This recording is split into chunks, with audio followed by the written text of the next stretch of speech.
इथं मी कढई ठेवून त्याच्यामध्ये 2 ते 3 चमच मी नाही का तेल टाकले। आता त्याच्यात टाकणार टिक्क्या।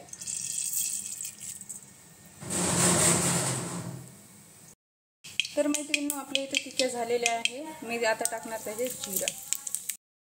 तर आपल्या इथे जिरं झालेलं आहे। आता त्याच्यात टाकणार मी कांदे। आपला इथे कांदा व्यवस्थित झालेला आहे। त्याच्यात टाकणार आता मी कढीपत्ता। कढीपत्ता टाकल्यावर त्याच्यात टाकणार शेंगदाणे। याला आता व्यवस्थित भाजून घेणार।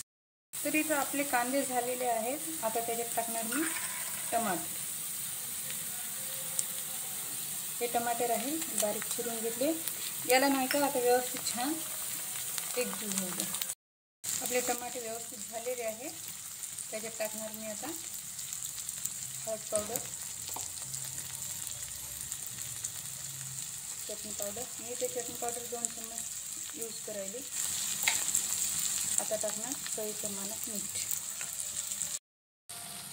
तर मैत्रिणींनो आपले टमाटे व्यवस्थित मिक्स झालेले आहेत आणि आपली चटणी वगैरे पण व्यवस्थित मिक्स झाली। आता टाकणार मी त्याच्यामध्ये पोळ्याचं चुरमा। आता याला छान व्यवस्थित मिक्स करून घ्या। तर मी इथे व्यवस्थित मिक्स करून घेतले। मी याला 1 ते 2 मिनिटांसाठी वाफेवर ठेवणार। तर आपले पोळ्याचा चुरमा झालेला आहे रेडी आणि याला जास्त टाइम नाही लागत, 5 ते 10 मिनिटांमध्ये होऊन जाते।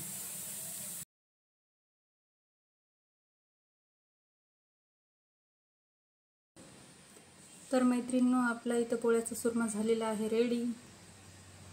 खायला पण मस्त लागते आणि खूप कमीत कमी वेळामध्ये बनते। रेसिपी आवडली असेल तर लाईक करा, शेअर करा, बेल आयकॉनचं बटन दाबायला विसरू नका।